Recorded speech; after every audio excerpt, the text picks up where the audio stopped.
I didn't get to go to Richmond too much because I was a four-letter man. I ran the track, I played football, baseball, whatnot.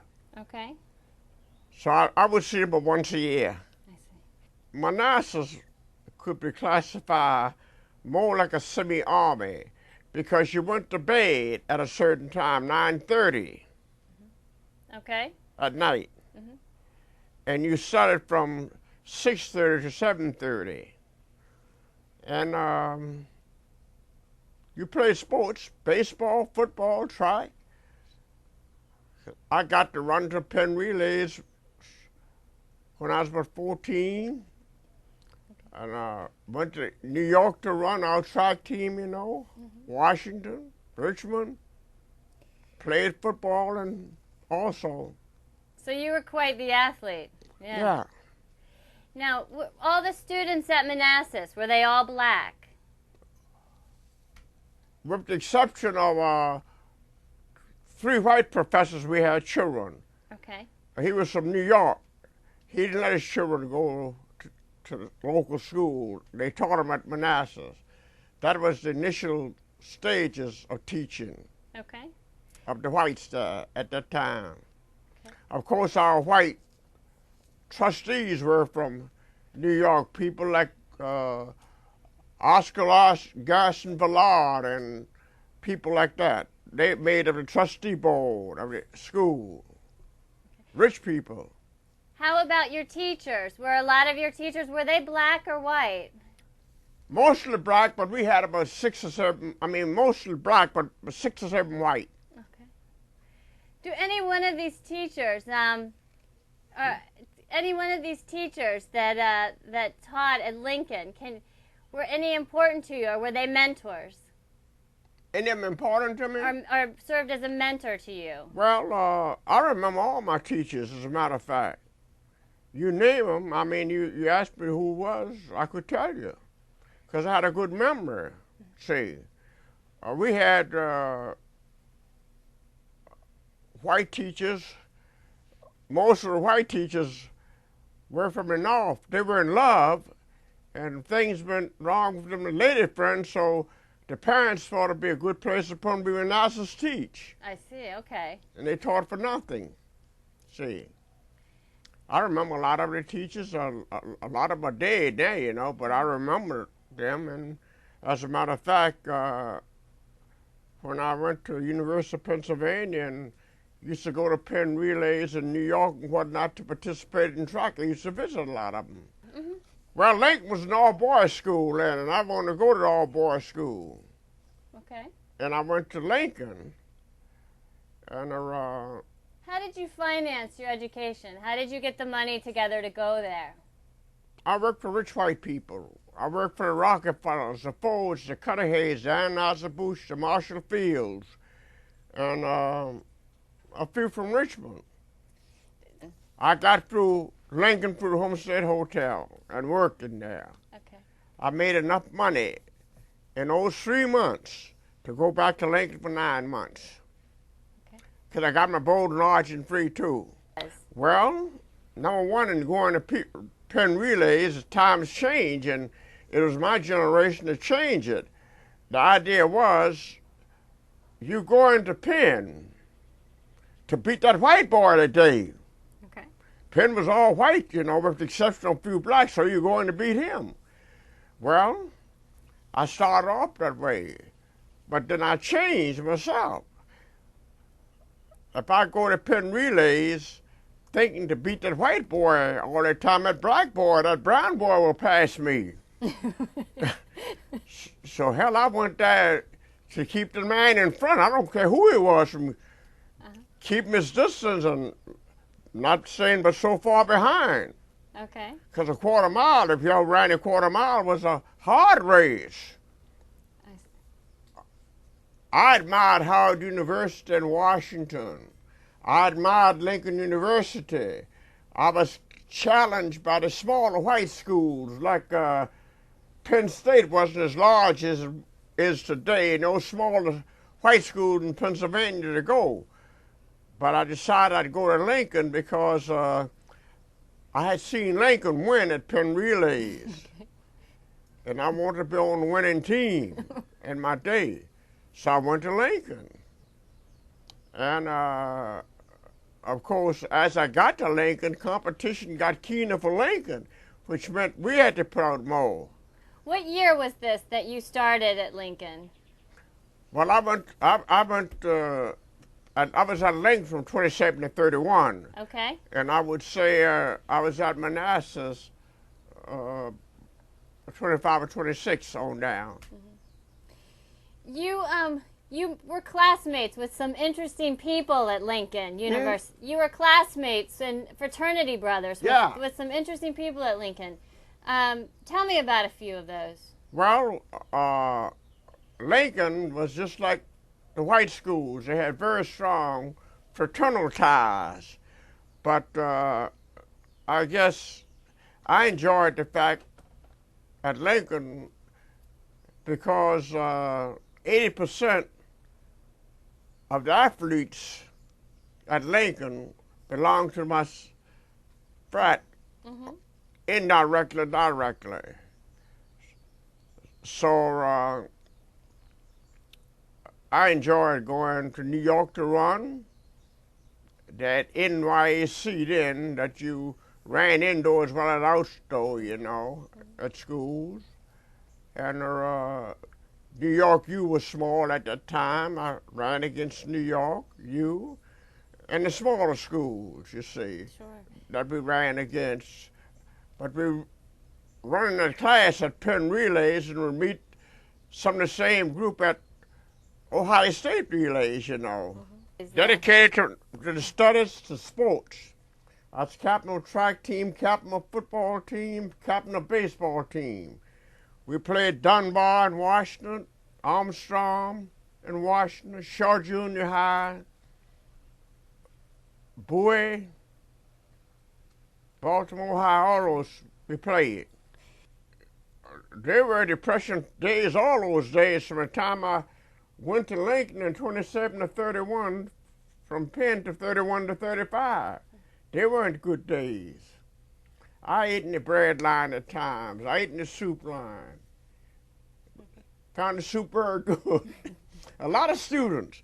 The only thing we did would turn our caps wrong or backwards to keep it from noticing us or down like that.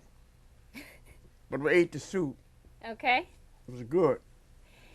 And this was then the soup halls at the university. I mean, the soup lines in the university? I was at university. Okay. And I was doing class time. We had 1 hour off from 12 to 1. We steel line soup line. Try to be the first one down so as not to be late. See. I read in your book that you had waited tables. During the lunchtime also, when you were at the University of Pennsylvania. Y'all did what? You had waited tables and served also. Stores? Served. You had served lunch to some of the other classes. Oh, yeah. Yeah. But I very seldom had money for lunch, you know. It had the bread lines there. It was ridiculous, but you had bread lines stretched from the post office that you wouldn't believe, you know.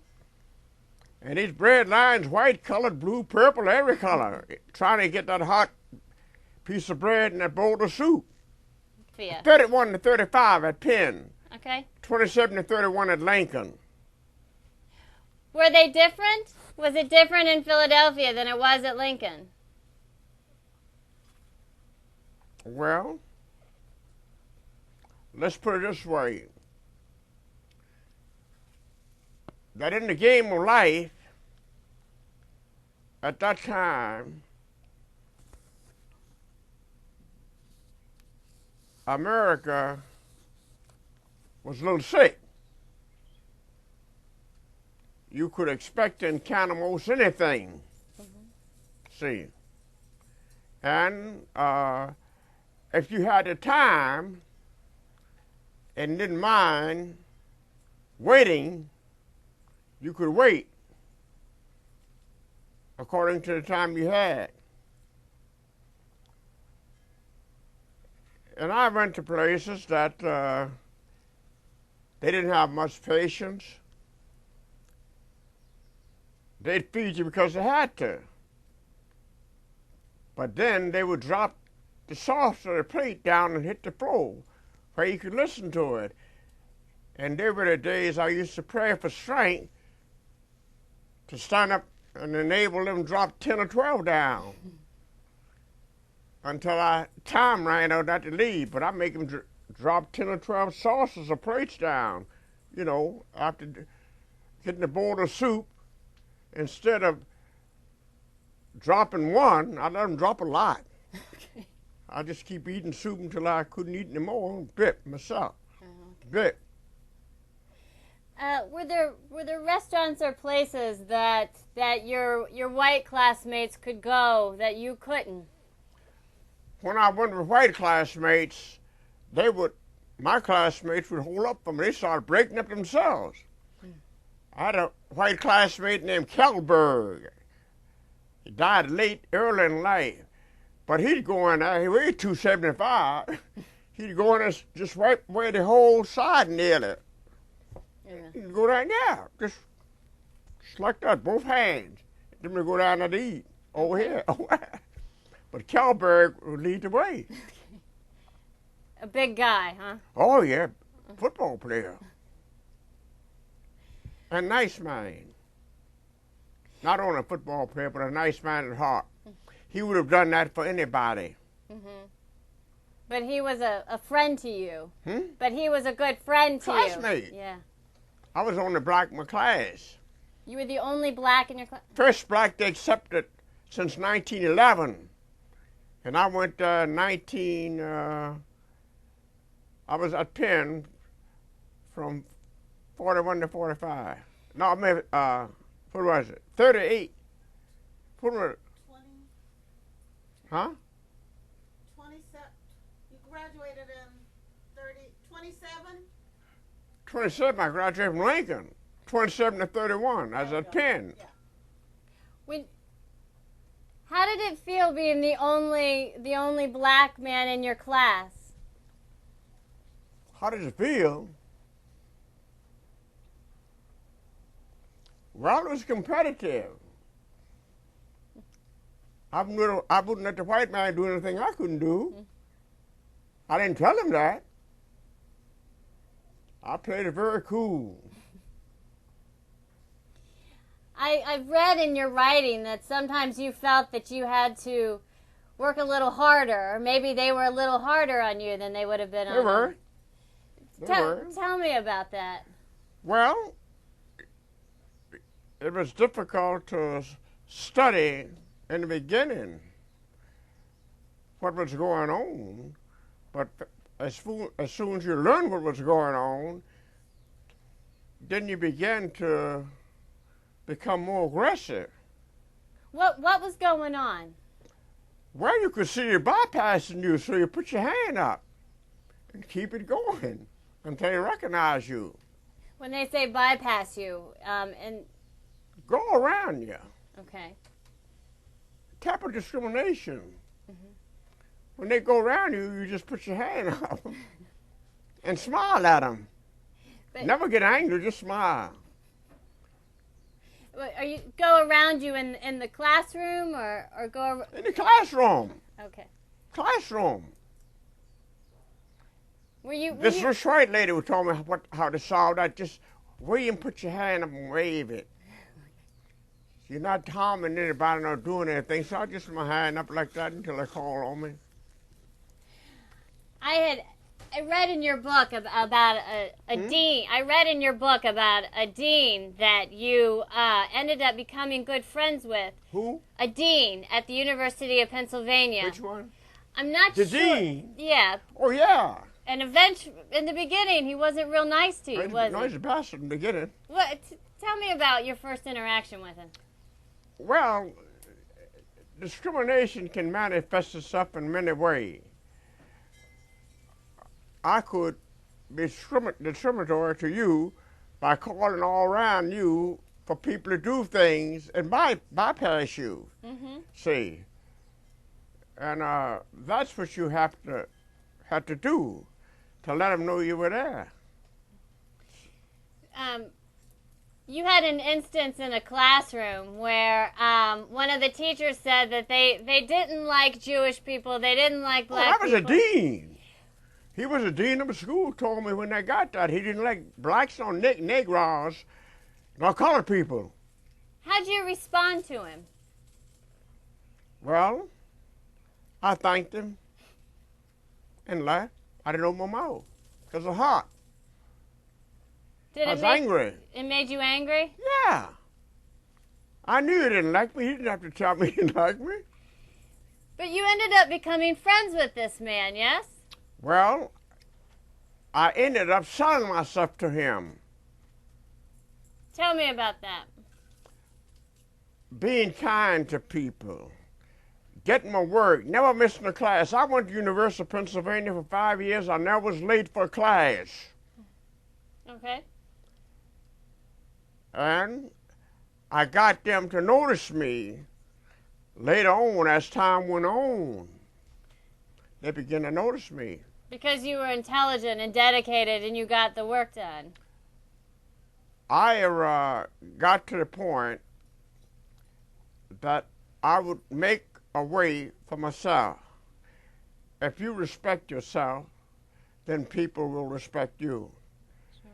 I'd go to the big restaurants. Then later on, people would come over to you.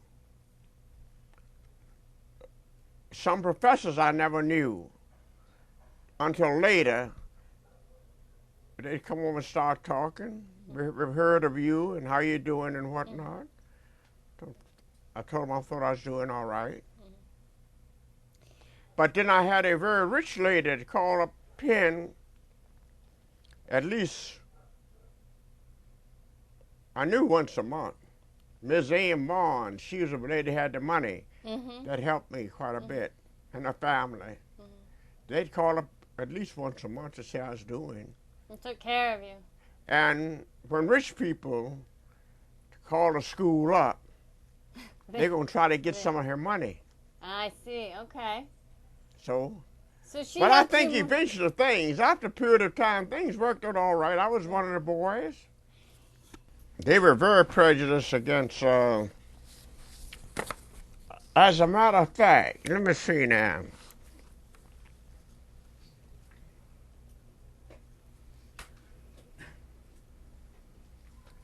I'm trying to figure.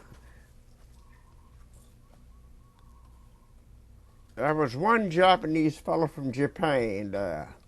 We're at the University of Pennsylvania? Yeah, I do it in the vet school. Okay. Yeah.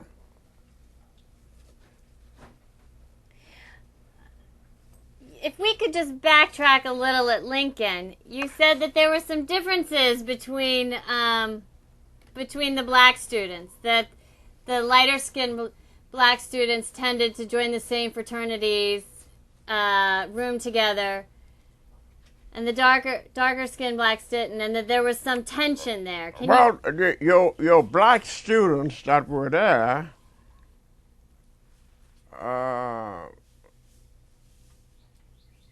if you were black, and unless you were exceptional and they got to know you and whatnot, you were black, you know. But I have as many white friends in the world today as anybody would have. Their classmates. Some of them were very prejudiced during the days of Penn, but the life taught them to be different. To be different. Out in the game of life. Where you got to hustle and make it, you know. Sooner or later they'll come around to find out or seek, what are you doing, Bill, that I'm not doing? Be noticed this, be noticed that.